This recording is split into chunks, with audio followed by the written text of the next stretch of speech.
Hello and welcome to Pueblo Passion. I am Ben Cason, the podcast director here for Wake Up Pueblo. I'm here with a very special guest, Pueblo Mayor Nick Gradisar. Nick, thank you so much for coming on. Ben, my pleasure to join you this afternoon. Talk about Pueblo a little bit. Absolutely. I mean, this series we've been talking to a lot of the people here in Pueblo that are trying to make a difference, whether that's on the streets or that's in education. But now we're taking it all the way up to city government, obviously. You're a big position, very public, talking about like improving Pueblo. You're the first mayor here for a very long time. So can you kind of talk to me about what makes Pueblo special? Well, I think it's our people that really makes Pueblo special. And that's because of our history, I think. Ben, Pueblo has a proud history. You know, it was built by immigrants who came to Pueblo from all over the world, mostly to make steel and to mine coal for the steel mill in the late 1800s. And as I say, those people came from all over the world to work there. And they built our neighborhoods, our churches. And as a result of that, I think Pueblo is a tolerant community in terms of, you know, all those ethnicities and people came from everywhere. They got along everywhere. So I think that sort of makes Pueblo unique in Colorado in terms of cities. I mean, as opposed to Colorado Springs or Denver, we're much more diverse, much more tolerant, I believe, because of our history. Yeah. So how long have you been in Pueblo? You know, I was born and raised here. Went away to law school for about 3 years, worked in Denver for a year for clerking for a judge on the Colorado Court of Appeals. Decided I wanted to come back to Pueblo and practice law and raise a family. I had a couple of small children then and had opportunities to stay in Denver. But, you know, even back then, and that's been 45 years ago, you know, I didn't like the traffic in Denver even then. And it's, you know, 10 times worse now than it was then. So Pueblo turned out to be a fantastic choice for me. And I was anxious to get back to my hometown and, you know, had a very successful law practice here and was involved in the community, even while I was in private practice in terms of being involved in politics, watching city government and trying to move the city forward. Was involved in some half-cent sales tax campaigns and some other efforts to make sure that Pueblo was an equitable community. And so, and then got involved in trying to change the form of government in Pueblo. You know, as I look back, Pueblo just sort of stayed stagnant and not much growth, not much development. You know, in the last 50 years, Pueblo used to be the second largest city in Colorado. And for 100 years, the mill was the largest employer in the state of Colorado. In the last 50 years, the population of Colorado's tripled, and Pueblo's has gone up about 10%. So we haven't gotten our share of that growth. And I thought that part of that was because of our form of government, that city manager, city council form of government. We didn't have one person in charge or one person that people could look to as being a leader of the community. And I thought changing to a strong mayor system would allow us that opportunity for the citizens to elect somebody, put them in charge, and see if they couldn't move us forward. So once the voters decided to make that change in the form of government, I threw my hat in the ring, and I think there were 32 candidates that wanted to be mayor at one time, and we had 16 on the ballot, I think, and the change required whoever was elected mayor to get a majority of the votes. So there was a runoff between the two top vote getters, and I was successful in getting elected. So what was that decision like whenever you decided to, hey, I'm going to run for this mayor position? Was it a hard decision, or was it like, this is what I want to do? Well, it was a decision I didn't make lightly. You know, I enjoyed practicing law, and if I wasn't the mayor, I'd still be practicing law. I've retired from the practice of law now, but had a very successful practice. But once the voters decided to change the form of government, I was really instrumental in pushing that effort and decided that, you know, I wanted to try to get this off to a good start, and decided that, you know, I'd be the one to do that. And so offered myself up and ran as a candidate. Had a lot of ideas about what we ought to do to move this community forward and how we ought to make it the kind of community that, you know, I remember growing up where it was the best place in Colorado to raise a family, which is why I came back here and try to get back to that. Sure. Can you kind of like take me through that moment whenever you like found out it was locked in, you're like, I'm going to win this election? What was that like for you? Well, it was exciting. You know, I can remember election night. I can remember election night, and one of the reporters had said, told my partner, Jan, that he's won, and she thought he was referring to the other candidate. And so I was disappointed at first, but, obviously when the numbers came out, we were successful, and it was a pretty good victory. Yeah. I ran against a friend of mine, Steve Naraki. I'd known him for a long time, and Sure. he was involved in city government for a while. He would have been a good mayor as well, but I'm glad I won and he didn't. Yeah. Can you kind of like talk to me about what that means that Pueblo, the community, chose you to be their leader? How much of an honor is that for you? Well, it's a big honor and it's a big responsibility, and I take that responsibility seriously. I'm 7 days a week thinking about how we can move this community forward. Every day I wake up thinking about what we need to do for Pueblo, and how we can get our share of the growth in Colorado, and how I can make sure this community gets recognized in Colorado. And I found right after being elected that there's only 3 strong mayors in the state of Colorado. So we're with Denver and Colorado Springs now. In terms of our form of government, and I think the sentiment I got from around the state was they thought it was about time for Pueblo to do that. So it was really sort of rewarding as I got out and around and talked to people after the election and after the change was made. So I think it's been good for Pueblo, the change. Yeah. And I think it's been recognized by the state as being good for Pueblo. Absolutely. Yeah. I mean, what's that been like on the day to day, right? You step into the city government where, it's been the same thing for a long time, and now there's a new system, new cog in the machine. What's that been like to change things that way? Well, it's been it's been interesting. We're sort of making it up as we go along because we haven't done it before. Sure. Pueblo had a mayor for 80 years, and even then it wasn't a strong mayor. So before it was a city manager who was answerable to city council, and obviously the mayor's not answerable to city council. The mayor has to work with city council in order to move the agenda forward, but the mayor is that that executive branch of government in the city of Pueblo. City council serves as a legislative body, so we have to work together. But really, the system is set up so that the mayor's in charge and sets the direction. Obviously, has to have the consensus of city council to move up forward on lots of things. But so it's been a real challenge getting it set up, but it's been exciting. There hasn't been a dull moment, and I love every minute of it. I tell people that if you didn't love to do this, it would make you crazy because of the stuff you have to deal with. And, you get some surprises and you say, how does that happen? But, all in all, it's been, I think, a very good change for the city of Pueblo. Absolutely. Yeah, I agree. From the citizens' perspective, the transition's been really smooth. You guys have been doing a really great job over there. Thank you. Obviously, 2020 presents some different challenges you probably weren't expecting whenever you ran for the mayor. A lot happening this year when it comes to COVID, when it comes to businesses dealing with that. And you've had a very, public role of trying to figure out what the right move is from there. What's that been like, and what have been the struggles of dealing with COVID here in Pueblo? Well, you're right. Nobody expected that we would be dealing with a worldwide pandemic when we took this office. But I got to tell you that I wouldn't want to be mayor at any other time. I mean, it's been fascinating to see this community pull together. Early on in the pandemic, it was pretty clear when we had stay-at-home orders that this was going to have or could have a devastating effect on the economy in Pueblo. Sure. So Pueblo is fortunate in that we're one of the few cities that has taxed ourselves for economic development. And so one of the first things we did when this pandemic hit and the stay-at-home order was entered was to go to City Council and to PEDCO and get $5 million from our half-cent economic development fund, which ordinarily we make available to business outside of the community to come here and create primary jobs.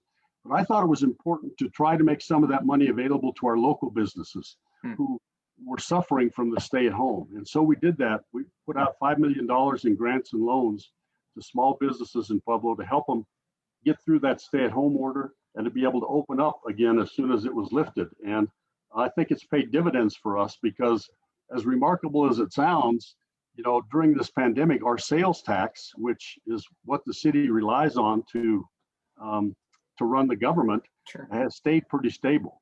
And originally our predictions were that we were going to lose, 40, 50, 60% of that. Yeah. So March and April last year were pretty bad in terms of that, but it wasn't anything like those kind of losses. And we recovered through the rest of the year. So probably our sales tax was maybe up 1 or 2% at the end of last year.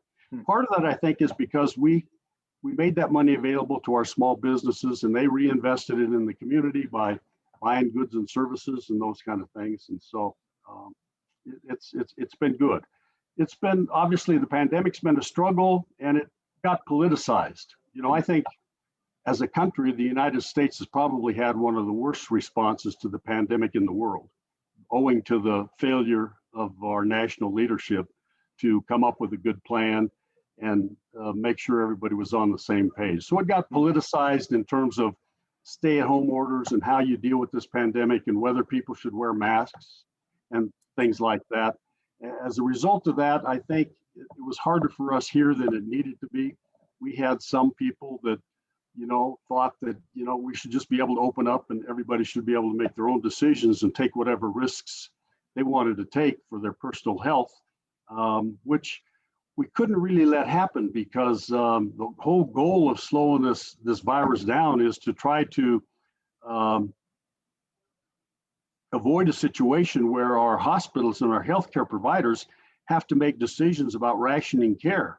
That you see in some of these communities in California now, where people are waiting on the sidewalk to get into the hospital and there's no beds available for them.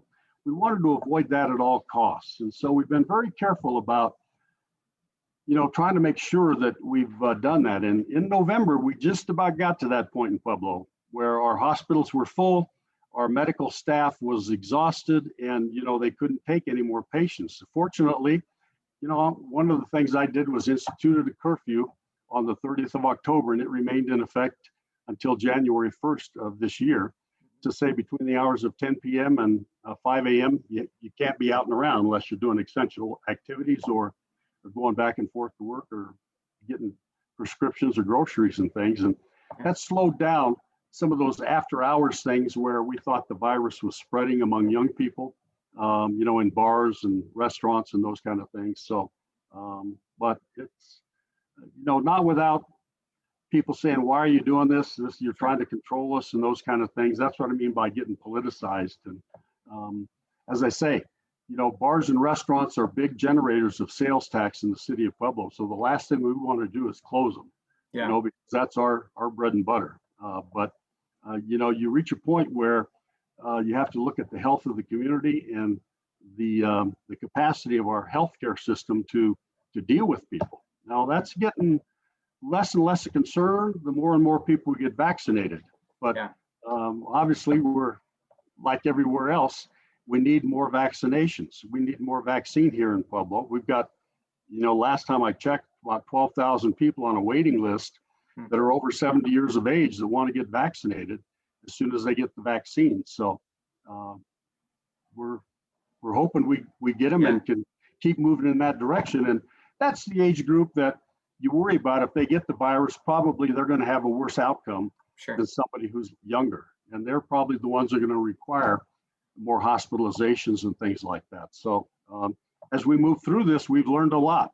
At the beginning of this pandemic, we were washing our groceries because we didn't know, how this thing was spreading and stuff. We have a pretty good idea now that it's, spread through the air by being in prolonged contact with people outside your household who have that infection. And so we still need to make sure that we're careful about that. But I think we're in the next few months going to be able to open up more and more things and get more and more back to normal, even though the virus will still be with us. Sure. But 2020 has been an interesting year. In a lot of respects, I tell people, it's been a lost year. I mean, I feel sorry for the kids going to school, especially the younger kids, that remote learning is really not good for them. They're isolated away from their friends, and that's been very difficult for them to deal with. But, it's a lost year, but we didn't want it to be the last year for people, because it was out of control. Sure. Yeah. And I think definitely from my chair, I've definitely seen like you guys have made, the best of the situation that you've had. And it's great to see that things are on the upswing, I feel like. And, Yeah, I feel like they are too. I feel like they are too. We've just got approved for a 5-star program through the state health department, so that we're in the process of certifying businesses now. So if they go above and beyond, they'll be able to operate at one level higher. So that, for instance, in the orange level we're at now, inside dining is allowed at 25% capacity. Yeah. If you're certified as a 5-star, you'd be able to double that capacity to 50%. So we're hoping that some businesses will do that, and we can get it opened up more and more as we go along. Yeah, absolutely. So you mentioned earlier how you've seen Pueblo through this pandemic come together and overcome this obstacle kind of as a community. What have you seen from the Pueblo community, from your chair, of people coming together and changing their everyday life to try and deal with this thing? Well, I think, I see stuff on social media that people are really paying attention. They're really being careful. They recognize, that this is a temporary situation. We're not going to have to live this way forever, but we need to get through it. And so I've seen them pull together. I've seen people, be very supportive in terms of buying local, in terms of, you can't go eat in a restaurant, okay, but order takeout. So, we've done that in my household, picked restaurants, and at least once a week, sometimes 2 or 3 times a week, picked up dinner, from these restaurants and brought them home, and to try to support those local businesses, as I say, to get them through this pandemic, because we need to have them be successful and thrive as soon as this pandemic is over, because they're part of the economic success of Pueblo. So, some of our economic development efforts have sort of been put on hold. As I say, we use some of that economic development money to try to help local Pueblo businesses. But even at that, we announced yesterday that we developed a strategic plan for economic development, One Pueblo. You might have seen the press releases on that. Brought all the community together virtually during this last year and had conversations about, what do you want to see Pueblo be? What kind of businesses, what kind of industries can we target? Can we attract? What do we have to do to make sure we have a workforce that can support these businesses? So all sorts of creative ideas.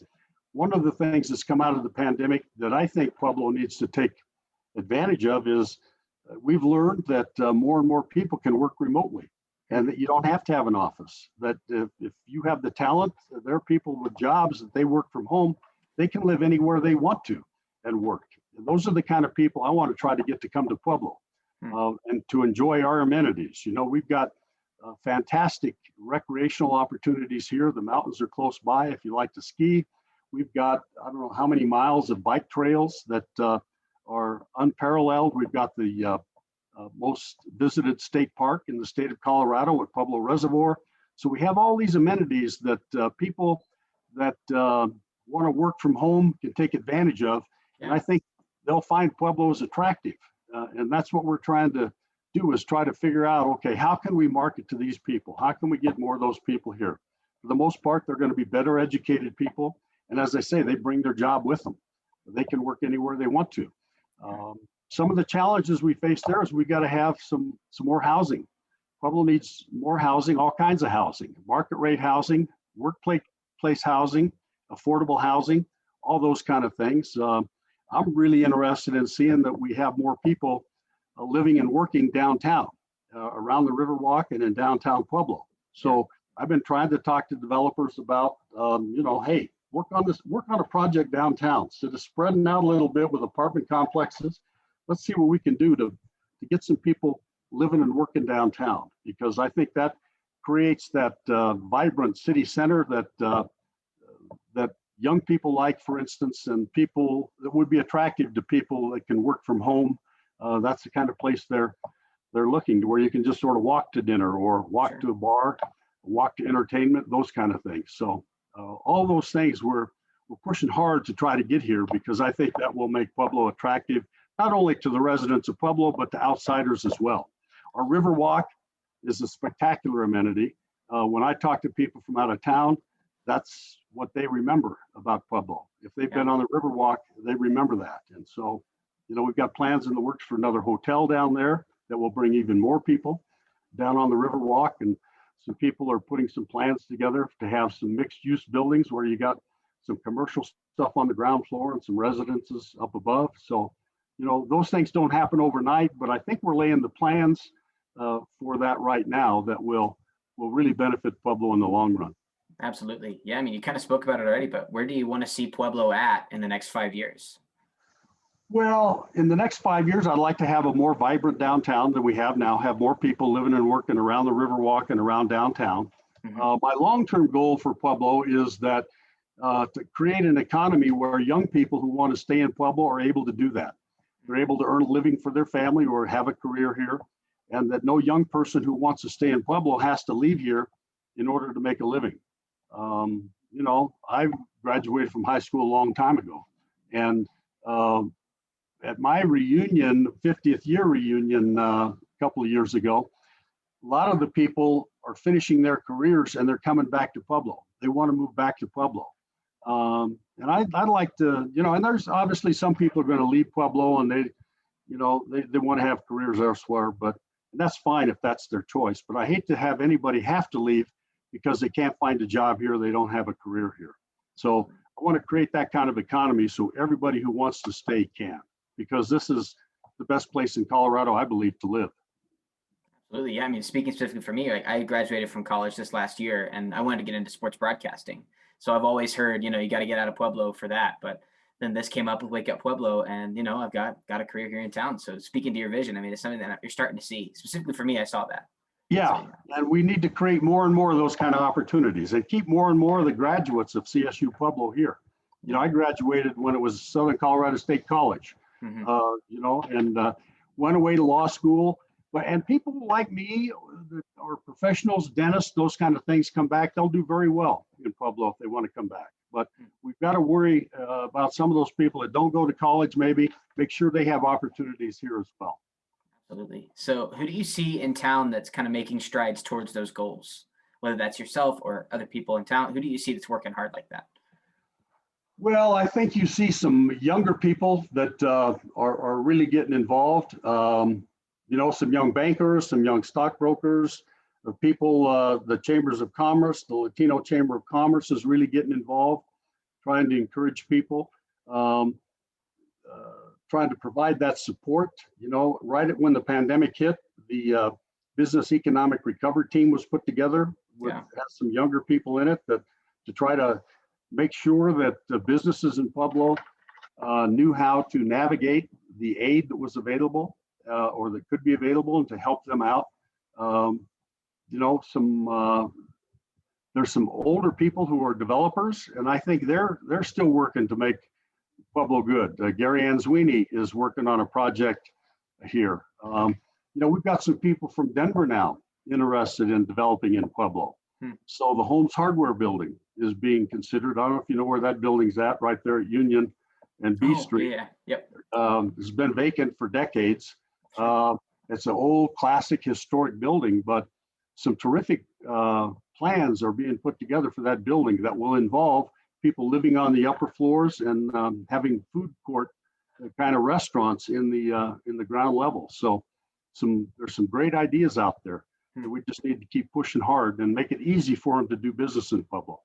Absolutely. So if just like a normal citizen in Pueblo is hearing this and they hear your vision for Pueblo and, you know, they think it's going to be great and they want to get involved with that, how would just the average person get involved to try and help make that happen?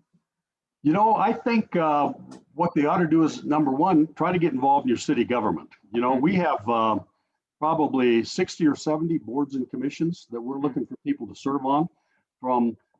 They run the gamut from the Historical Preservation Commission to the Planning and Zoning Commission to the Liquor Licensing Board to the Marijuana Licensing Board. All those kind of things are ways that people can get involved and move the community forward. And we need all those ideas, all those different ideas from people in the community to move the community forward. So I think there are plenty of opportunities there. Obviously, a lot of the charitable organizations look for volunteers to be involved. You know, I think Wake Up is doing a good job in terms of, you know, creating interest and things like that. Matt Smith and Jenny been involved in the community, trying to push the community forward, doing good work there. Both the chambers of commerce, I think, are doing what they can to, you know, keep our businesses active here, to recruit new businesses, and also to recruit visitors from outside of Pueblo to come. And once we're able to open up again, I think the convention center is doing a terrific job in terms of booking people, outsiders to come to Pueblo. Once they get here, they like it. They like it a lot more than some of us natives do. Sometimes the people who were born and raised here end up being the harshest critics of Pueblo. People to the out, and that's because they don't have anything to compare it with. I left and went away to law school and lived in Denver for a while. So I have this sort of basis of comparison and determined that, hey, there's no place like Pueblo. And I think some people in Pueblo don't have any basis of comparison. And so some of our natives are our harshest critics, and they don't recognize what a jewel we have here sometimes. Outsiders do. I'm forever astounded by outsiders who say, what a terrific community. People have just moved here in the last 3 or 4 years. They can't believe the kind of amenities we have. Obviously, we have a lower cost of living than some other parts of Colorado at this time. And they just sing its praises all the time to me. Yeah, that's awesome.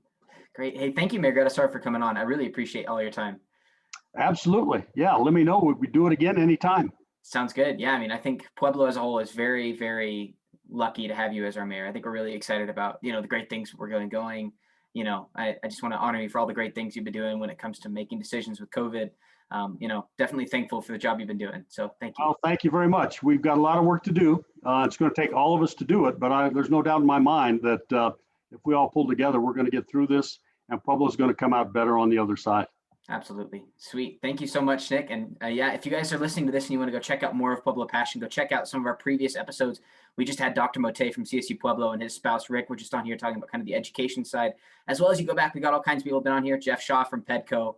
We've had Monique Mares from the, sorry, I'm trying to think Pueblo of people. Food Project. Pueblo Food Project. Yep, that's it.